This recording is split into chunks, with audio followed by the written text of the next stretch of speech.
everyone. Today we will be starting with the second topic in Year 11 Chemistry, and that is metals. In metals, we will be focusing on how you extract metals from other ores, and also how metals react with other substances, as well as the historical uses of metals. The first section, which is the historical uses of metals, would be focusing on how man equipped metals and used metals for everyday work throughout the centuries. So let's get started. Now, it started with the Stone Age. During the Stone Age, man used stone for most of their weapons and tools. Then comes the Copper Age. This is from 5000 BCE to 3000 BCE. And during this time, copper was the main material used for tools and weapons. Then comes the Bronze Age. Bronze is an alloy of copper, and it was from 3000 BCE to 1000 BCE. During this time, bronze was the main metal used. Now, after the Bronze Age comes the Iron Age. This is from 1000 BCE. During the Iron Age, alloys of iron as well as iron in its pure form are used for structures, tools and weapons. The first metals to be used. The first metals to be used were gold, silver and copper. Gold and silver are known as native metals, and that is because they were first used. But they were used for ornaments, jewelry as well as tools. Now, why were gold, silver and copper used first? Well, because they exist in their elemental state. What that means is they don't chemically combine with other metals, and they just exist as pure gold, pure silver and pure copper. But this is not the case with other metals. Most metals do chemically combine, and they form what you call minerals. Minerals are mixtures of metals that have chemically combined with one another. They require a large amount of energy input for separation, and this is because they are chemically bonded. That means they have ionic or covalent bonds combining them together. Now, when we look at minerals in a much detailed way, a large input of energy is required to break and rearrange the bonds. They are strong chemical bonds, so they require a large amount of energy. It was in around 5000 BCE in the Middle East that copper was extracted from malachite. It's a green copper containing mineral. The picture is a diagram of malachite, which is first heated to extract copper, and this was the beginning of the Copper Age. In the beginning of the 19th century, a scientist named Humphrey Davy extracted active metals such as potassium, magnesium and calcium using electrolytic procedures. Now, this uses electricity, so you use electrical energy to extract metals from their ores. With potassium, magnesium and calcium, they are quite active metals. That means they don't usually exist in their elemental state because they are very likely to combine with another element to form a compound. Extraction of metals using other metals. So there are three ways you can extract metals. One, heat, which we discussed with copper, and also with electrolytic procedures, which is mainly used with active metals, and also when you can use other metals to extract your metal, and this is called chemical energy, the use of chemical energy to extract metals. For example, we can extract titanium from its salt titanium chloride by reacting it with magnesium or sodium. If we were to write a chemical equation for this, we would have titanium chloride, which would react with the sodium metal to form sodium chloride and the titanium metal. So, when you're writing a chemical equation, it is always good to balance the equation. So, we'll start off with titanium. Titanium, there is one molecule of titanium here, and there's one molecule of titanium here. So the titanium is balanced. Now we would move to chlorine. There are 4 chlorine molecules and only 1 chlorine molecule here, which means that we need to add a 4 in front of the NaCl. Now balancing the Na, there's only 1 sodium molecule here and there's 4 sodium molecules here, which means that you need to add a 4 in front of the Na on this side. So now this side balances that side of the equation, and that is very important when you're writing an equation down in your HSC.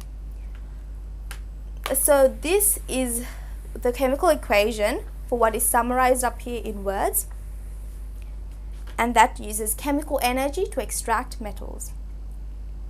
However, pure titanium was not isolated until 1910, or the impure forms did exist a century ago.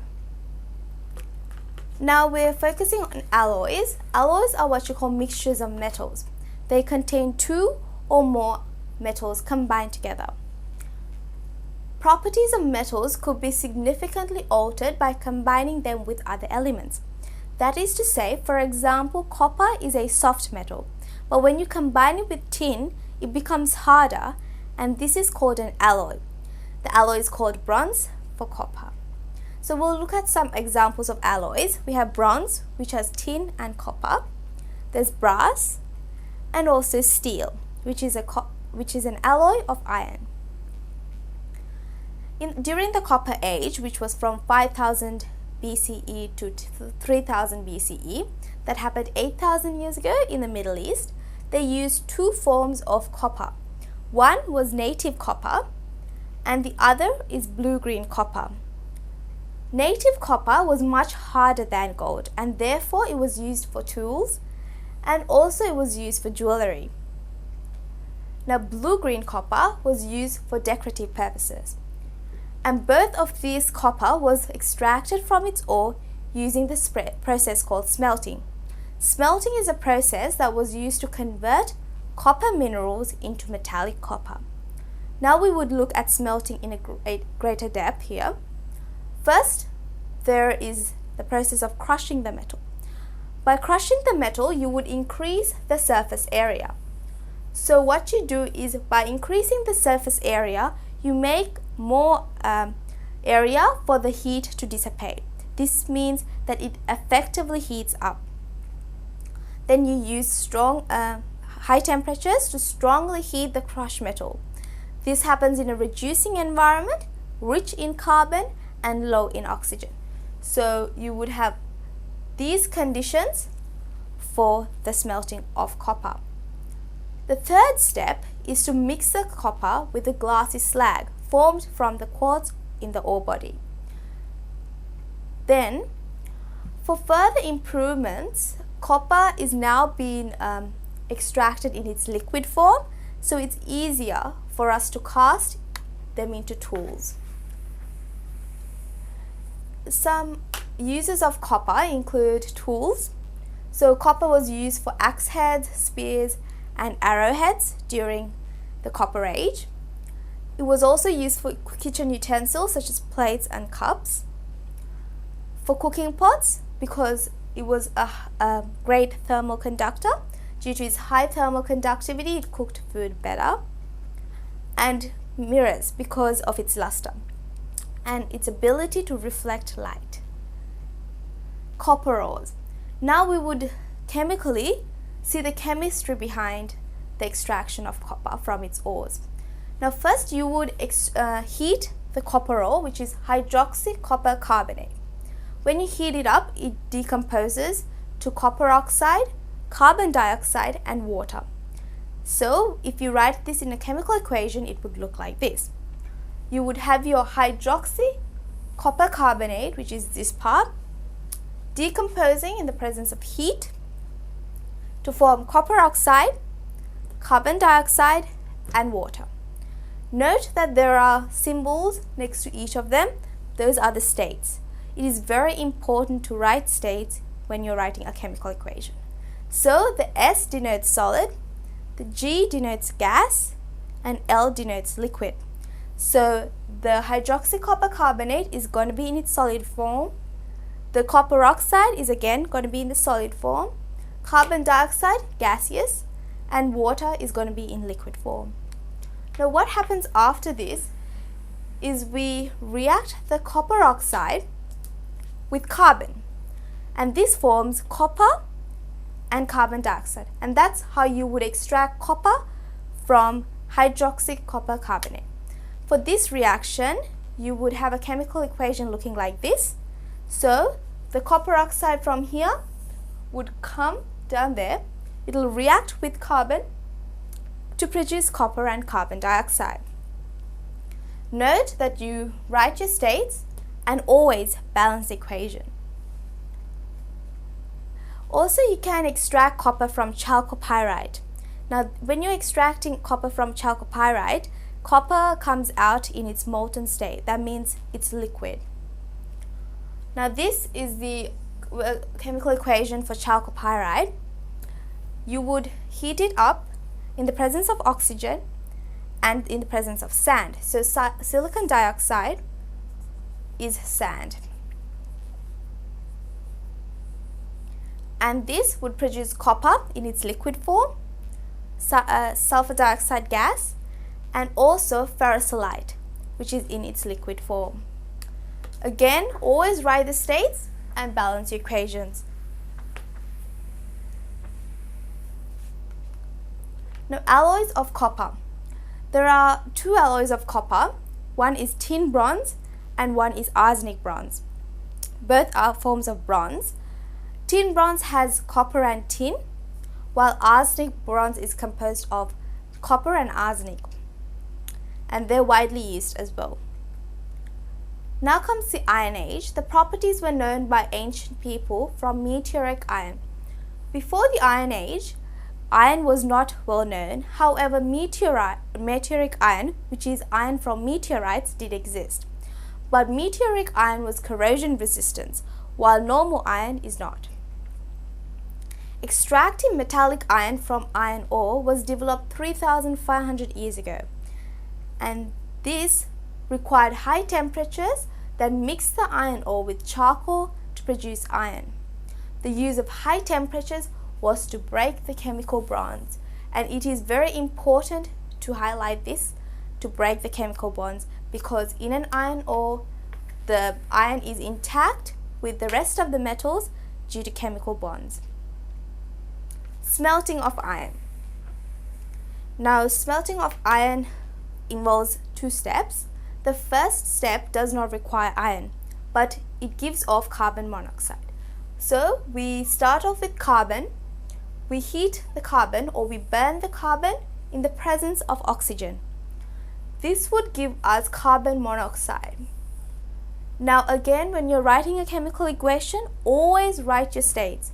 So the carbon is in solid form, the oxygen is in gaseous form, and the carbon monoxide is in gaseous form. Now we're going to balance the equation. We'll first balance the carbon. There's one carbon molecule here and one carbon molecule here, so the carbons are balanced. But there's two oxygen molecules here, while there's only one oxygen here. That means we have to add one more oxygen, and you do that by adding a 2 in front of the CO. But now there's two carbons on this side and only one carbon on this side.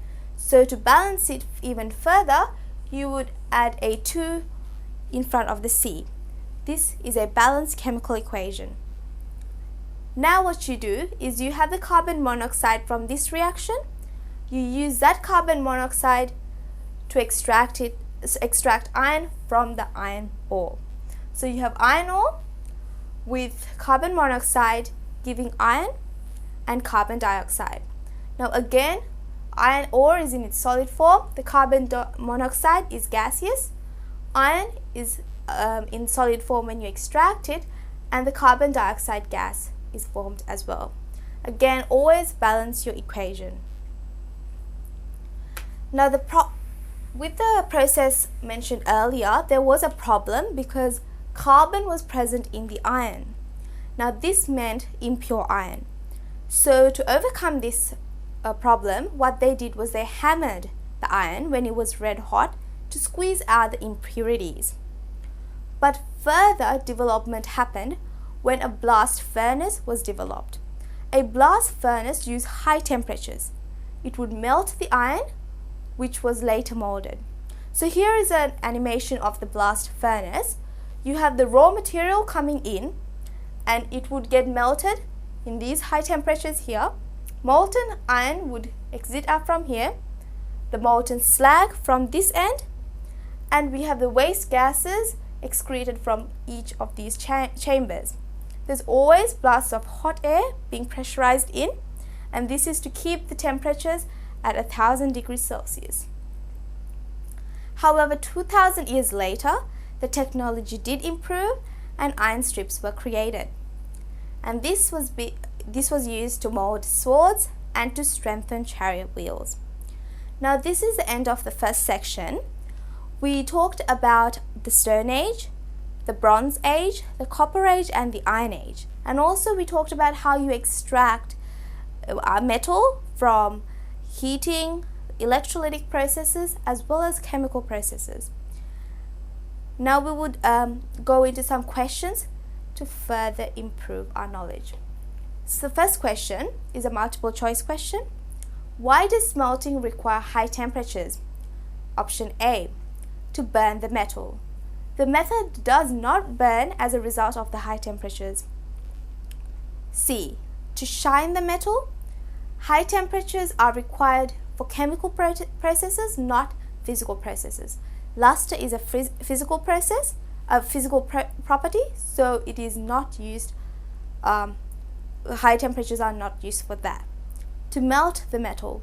High temperatures will not melt the metal because it is still chemically bonded to the ore.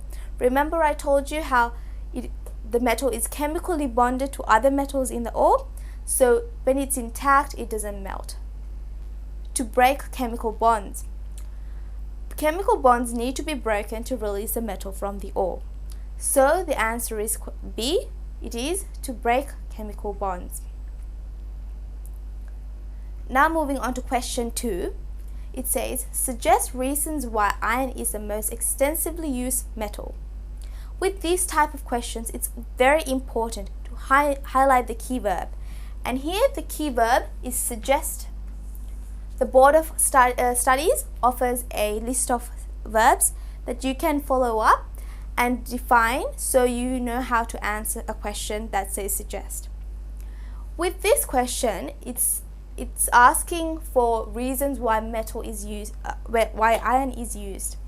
So you will be focusing on the advantages of iron. Iron is a major constituent of steel. Steel is very widely used building material. So that means that iron is used to make this alloy steel, and it is widely used. So iron is a extensively used metal. It is also because iron is the second most abundant metal on the Earth's crust. Because iron is found very easily, it is used more. We'll go to section B now. Section B asks, suggest reasons why iron is rarely used in its pure form. Now we're focusing on the disadvantages of iron. The main disadvantage of iron is that it corrodes easily. So because it corrodes easily in the presence of air and moisture, it would form rust. And this is a disadvantage in terms of the uses of iron. So that's how you would go about answering question 2. Now we'll move on to question 3, which says, explain why copper, gold, and silver were used long before any other metal. Again, highlight the key word. That is explain. So the key verb here would be explain, and we will be focusing on copper, gold, and silver and why they were better than other metals in the early days. Well, what's so unique about them is that they are found in the elementals form. Because the question asks to explain, you need to give more detail, and that is why you would provide this. Not chemically combined with other substances, and so can be used in the form in which they are found. And that is why they were used long before any other metal, because they were found in its pure form. Now we would move to question 4. Question 4 asks, explain why energy is needed to extract metal from their ores. Again, we would underline the key verb, which is explain. So we have to give a detailed answer. And we would be focusing on the energy needed. So energy is needed to physically break up the ore and separate the mineral from the gangue. This means to crush the metal, to increase the surface area to effectively dissipate the heat. And the gangue is the waste products, so the products that are from the mineral that has no worth. It is also needed to bring about the chemical decomposition of the mineral so as to extract the metal. This is the keyword here, chemical decomposition, that is to break the chemical bonds. The chemical decomposition of a compound needs the input of energy to break the bonds holding the compound together, and these are chemical bonds. So it is important to break chemical bonds when you are extracting a metal, and that requires energy. Now question 5, it asks, explain why ancient people began to use bronze, which contains copper and tin instead of copper. Now again, highlight the key verb, explain. So you would have to give a detailed answer for why copper is better, why bronze is better than copper. So you would be focusing on the disadvantages of copper and the advantages of bronze. First, define what bronze is. Because bronze is an alloy of copper, you would say mixing a little tin into copper produces the alloy bronze. It was harder than copper and thus more useful for making weapons. So, harder is the reason why bronze is better than copper. Now this is the end of the lesson. We talked about the historical uses of metals. Here we focus mainly on the Stone Age, the Copper Age, the Bronze Age and the Iron Age, and how you would extract metals. Thank you.